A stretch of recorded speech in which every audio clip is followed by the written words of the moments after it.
Prólogo del autor. 45 años para un marco de trabajo. Mi madre no era el tipo de persona que se quejaba del dolor. Había criado a 2 hijos, dirigido un hogar con la determinación particular de su generación y soportado durante años una serie de dolores de cabeza cada vez más intensos que describía, con su característica moderación, como un poco molestos. No fue hasta que estuve en mis veintitantos y ya inmerso en mi formación clínica que comencé a entender lo que realmente le estaba sucediendo. Para cuando yo era adolescente, las consecuencias se habían vuelto imposibles de ignorar. Las lesiones habían desestabilizado su tronco encefálico. Lo que siguió fue un patrón que pasaría décadas aprendiendo a entender. Episodios de migraña con aura del tronco encefálico, lo que alguna vez se llamó migraña de la arteria basilar, que eran, en su caso, lo suficientemente graves como para ser espantosos de presenciar y, sospecho, aterradores de experimentar.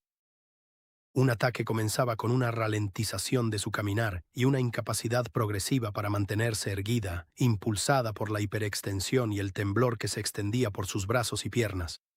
Ella lograba llegar al sofá, donde se quedaba tumbada temblando, con la hiperextensión axial fuera de su control, la mandíbula bloqueada, y su habla perdida por completo o reducida a la disartria espesa y esforzada que produce la afectación del tronco encefálico. Durante la duración del ataque, ella estaba completamente atrapada por él.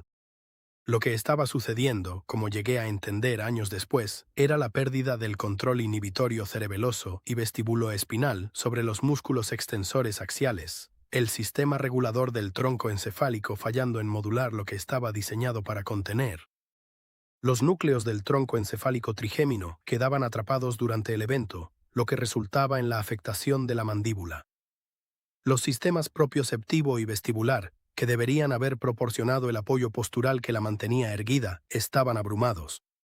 Ella se recuperaba, descansaba y regresaba a la vida cuidadosa y controlada de alguien que sabía que el próximo ataque siempre era posible. La neurología estándar ofrecía poco más que el reconocimiento y una medicación que ayudaba solo parcial e inconsistentemente. Ninguno de los neurólogos a los que consultó durante esos años reconoció el origen en el tronco encefálico de lo que le estaba sucediendo. No había una etiqueta diagnóstica satisfactoria disponible para ellos, ningún mecanismo que pudieran señalar con confianza y ninguna vía de tratamiento que abordara lo que yo estaba observando. Hoy en día, con toda probabilidad, se le daría un diagnóstico de trastorno neurológico funcional, TNF, la categoría contemporánea que se aplica cuando los pacientes presentan síntomas atípicos, que no encajan perfectamente en los modelos de lesiones estructurales establecidos y para los cuales la neurología aún no ha encontrado un mecanismo que los explique por completo. El TNF tiene su lugar legítimo. Existen presentaciones psicosomáticas y funcionales genuinas, pero la etiqueta también se aplica con demasiada frecuencia a pacientes cuya neurología es real, cuyo mecanismo simplemente aún no se comprende y cuyo sufrimiento se atribuye, por tanto, a un origen equivocado. Mi madre no era un misterio. Ella tenía una afección del tronco encefálico mecánicamente coherente, producida por un traumatismo acumulativo. Ella merecía algo mejor. Esa convicción fue el comienzo de todo. Empecé a buscar respuestas para ella. Ese es el origen honesto de todo lo que hay en este libro. El camino clínico que elegí no fue accidental. Mi educación universitaria puso un gran énfasis en los trastornos neuromusculoesqueléticos, la intersección de la disfunción neurológica y mecánica que la medicina estándar tiende a tratar como dominios separados. La formación de posgrado en rehabilitación neuroortopédica profundizó esa base, y la posterior especialización en neurología funcional y neurociencia clínica me proporcionó el marco conceptual que dio sentido a lo que había estado observando clínicamente durante años. Cada nivel de educación se construye sobre el anterior con la misma lógica jerárquica que el propio marco de trabajo describió finalmente. Lo específico antes que lo general, lo estructural antes que lo funcional, lo fundamental antes que lo integrativo. Fue el camino con más probabilidades de proporcionarme herramientas que el sistema neurológico estándar no tenía. Herramientas para comprender cómo las capas inferiores del sistema nervioso influyen en todo lo que está por encima de ellas y herramientas para intervenir en esas capas inferiores cuando los enfoques convencionales habían alcanzado sus límites. Lo que descubrí en esos primeros años de práctica fue a la vez esclarecedor y profundamente frustrante. Esclarecedor porque la literatura neurológica, cuando la leía con la pregunta específica de la disfunción del tronco encefálico de mi madre en mente, ofrecía marcos que daban sentido a lo que yo veía clínicamente de formas que la neurología estándar no enfatizaba. La jerarquía del sistema nervioso. El papel del cerebelo no es meramente el de un coordinador de movimientos, sino el de un integrador de información sensorial, sincronización y regulación autonómica. La dependencia de la función cortical superior respecto a la calidad regulatoria de todo lo que está por debajo de ella. Frustrante porque aplicar esta comprensión clínicamente no era sencillo. Algunas intervenciones ayudaban, algunas empeoraban las cosas. La misma técnica aplicada a la misma región producía resultados diferentes dependiendo de factores que inicialmente no podía identificar. El momento importaba. La secuencia importaba. El estado del sistema nervioso del paciente en el momento de la intervención importaba de maneras que eran reales y consistentes, pero de las que aún no podía dar cuenta completamente. Pasé la mayor parte de una década tratando de entender qué determinaba si una intervención física ayudaba o empeoraba un sistema neurológicamente comprometido. Las respuestas, que eventualmente se convirtieron en fundamentales para el marco de trabajo de este libro, tardaron mucho tiempo en llegar, y no provinieron de una sola idea, sino del peso acumulado de la experiencia clínica a través de muchas poblaciones de pacientes. Durante las 2 décadas siguientes, mi consulta atrajo a los pacientes cuyas presentaciones desafiaban más los marcos de trabajo con los que me habían formado. Niños con dificultades del neurodesarrollo, dislexia, dispraxia, trastornos de atención, el complejo espectro de presentaciones que la neurología pediátrica estándar abordaba principalmente a través del diagnóstico y la medicación, en lugar de a través de la comprensión de la arquitectura neuronal que subyacía a la dificultad funcional. Trabajé con estos niños durante más de 20 años y me enseñaron cosas sobre la jerarquía del sistema nervioso que ningún libro de texto había hecho tan vívidas. Lo que observé constantemente fue que los niños que parecían tener dificultades cognitivas o de atención primarias, frecuentemente tenían una base de organización neuronal de capa inferior incompleta, reflejos primitivos que nunca se habían integrado adecuadamente, asimetrías en el tono postural que estaban cargando a los sistemas cognitivos superiores con demandas regulatorias que no deberían haber estado gestionando, y un procesamiento vestibular que era lo suficientemente impreciso como para comprometer la cognición espacial de la que dependían la lectura y la atención. Cuando se abordaban las capas inferiores mediante protocolos de movimiento específicos, trabajo de integración de reflejos primitivos y estimulación vestibular, las dificultades de las capas superiores a menudo mejoraban de formas que ninguna cantidad de intervención cognitiva o de atención había logrado. La jerarquía era real. La secuencia de desarrollo no era opcional. Y el principio que eventualmente se convertiría en el argumento central de este libro, que tanto la recuperación como el desarrollo siguen una secuencia de abajo hacia arriba que no puede reorganizarse arbitrariamente sin consecuencias, se me demostraba en miniatura todos los días. Los niños me mostraron la jerarquía. Los sobrevivientes de accidentes de tráfico me mostraron cuán brutalmente se rompe la jerarquía. Y los sobrevivientes de accidentes cerebrovasculares me mostraron que ambas cosas son ciertas simultáneamente y que ahí es donde reside la oportunidad terapéutica. Los sobrevivientes de accidentes de tráfico llegaban con un cuadro clínico diferente, pero con un problema estructuralmente similar. Traumatismos graves, lesiones por latigazo cervical, lesiones cerebrales traumáticas, la presentación compleja de un sistema nervioso que había sido interrumpido mecánicamente a múltiples niveles simultáneamente, producían exactamente el patrón que había comenzado a reconocer. Sistemas periféricos intactos, integración central interrumpida y un enfoque de rehabilitación que se centraba en el nivel funcional mientras las capas fundamentales debajo de él permanecían en desorden. Estos pacientes fueron, en algunos aspectos, los más difíciles con los que trabajé durante esos años. No porque sus presentaciones fueran las más graves, aunque algunas lo eran, sino porque la brecha entre lo que ofrecía la rehabilitación convencional y lo que sus sistemas nerviosos realmente necesitaban era a menudo la más amplia. un sobreviviente de una lesión cerebral traumática grave cuyo sistema vestibular había sido alterado, cuyos mapas propioceptivos eran inexactos, cuyo tronco encefálico operaba en un estado de hipervigilancia crónica que comprimía cada ventana de plasticidad, y a cuya función cognitiva superior se le pedía que funcionara sobre una base de profunda desorganización de las capas inferiores. A esta persona se le ofrecía rehabilitación funcional al nivel donde el déficit era visible, sin ningún intento sistemático de abordar la arquitectura que lo estaba produciendo.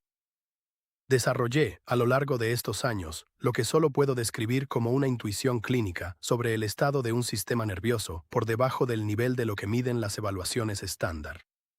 No una intuición en el sentido místico, sino el reconocimiento de patrones que proviene de ver, a través de cientos de pacientes, la constelación específica de signos que te indicaban en qué parte de la jerarquía se encontraba el problema organizativo y, fundamentalmente, qué secuencia de intervención tenía más probabilidades de ser productiva en lugar de contraproducente.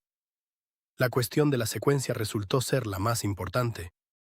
Dos profesionales que aplican técnicas similares en órdenes distintos podrían producir resultados drásticamente diferentes. El sistema nervioso, me quedó cada vez más claro, no era una colección de objetivos que debían abordarse en cualquier secuencia conveniente. Era una jerarquía que debía respetarse, no por convención, sino porque cada nivel dependía genuinamente del nivel inferior para obtener el aporte regulatorio que lo hacía accesible al cambio. Los sobrevivientes de accidentes cerebrovasculares llegaron como la prueba más concentrada de todo lo que había aprendido. Cargaban con toda la complejidad de la población con lesión cerebral traumática, la disrupción de la red, el trastorno de integración sensorial, el desequilibrio interhemisférico, las ventanas de plasticidad reducidas por la interrupción del sueño y la neuroinflamación, y llegaban con una capa adicional de dificultad. Un sistema médico y de rehabilitación que les había dado un pronóstico y un cronograma, y que había comunicado a ambos con una confianza que la neurociencia, según mi lectura, en realidad no respaldaba. Los primeros sobrevivientes de accidentes cerebrovasculares con los que trabajé en los primeros años de incorporar a esta población a mi práctica confirmaron lo que los niños y los pacientes de accidentes de tráfico habían sugerido.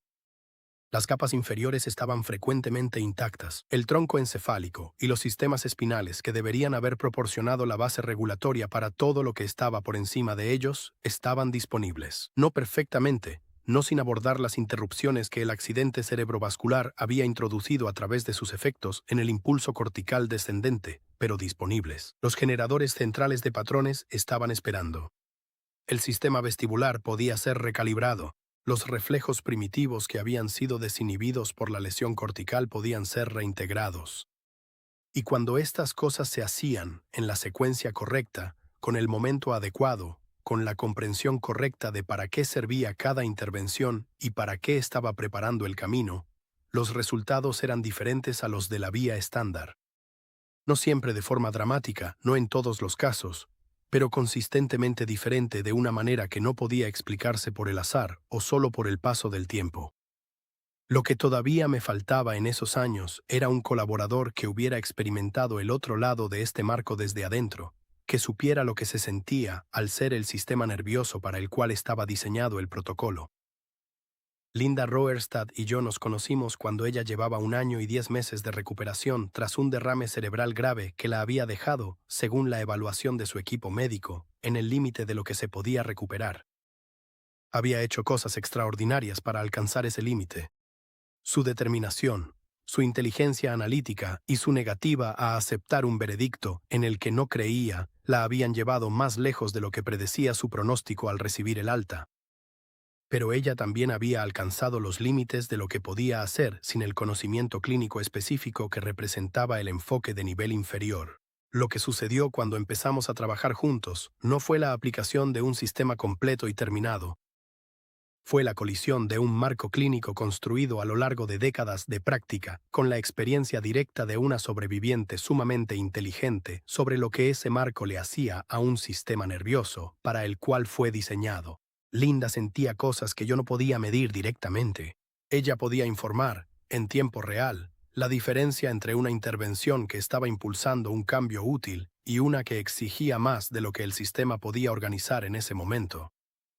Su retroalimentación refinó el marco de trabajo, sus resultados lo demostraron.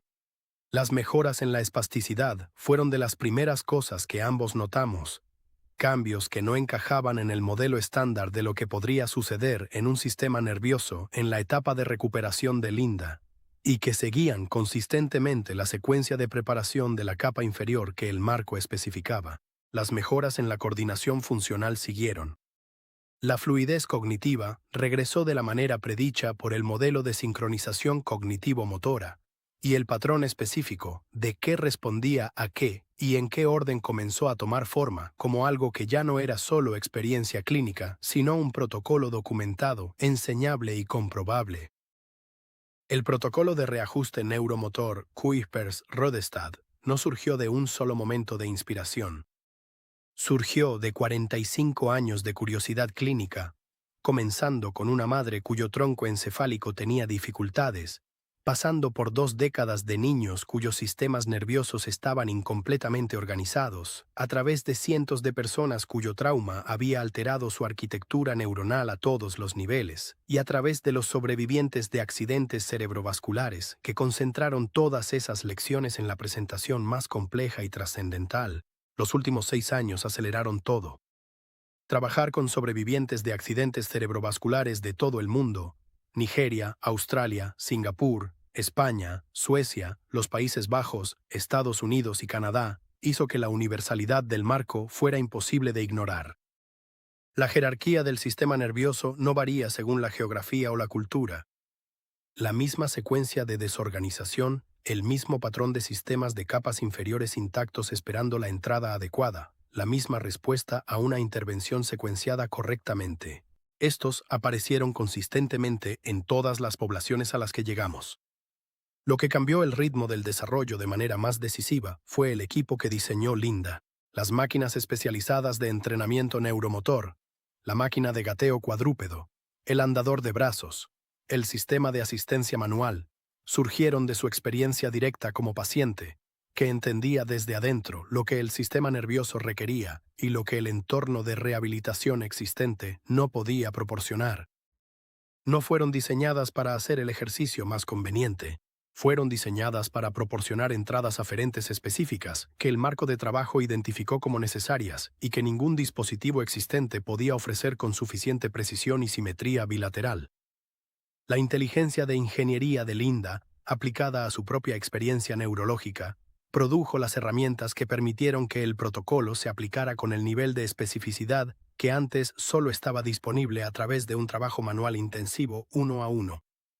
El resultado fue algo que ninguno de los dos podría haber construido solo, un sistema maestro en el que el marco clínico, la arquitectura de evaluación, el protocolo estratificado y el equipo diseñado específicamente convergieron en un todo coherente y enseñable. El marco de trabajo no es solo mío. Es el producto de cada paciente que me mostró dónde se rompe la jerarquía y lo que se necesita para reconstruirla, y de la única persona que me mostró desde adentro cómo se siente cuando funciona. Ningún marco clínico se desarrolla de forma aislada, y este no es una excepción. 2 personas moldearon mi comprensión de maneras que merecen un reconocimiento explícito. El profesor Frederick Robert Carrick, cuyas décadas de trabajo en neurología funcional dieron al campo tanto su metodología clínica como su rigor científico, me enseñó a leer una presentación neurológica compleja y qué hacer al respecto. Le debo la profundidad de mis conocimientos clínicos y la confianza para abordar situaciones que otros habían dado por perdidas.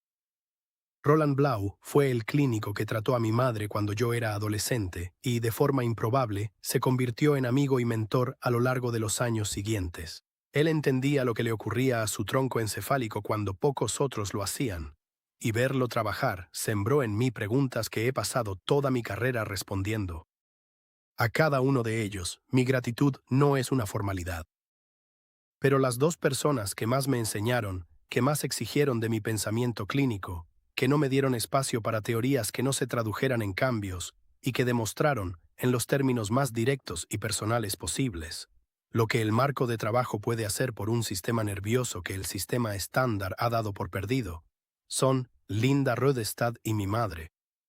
Son las mentoras más exigentes que he tenido y las más importantes. No es la última palabra.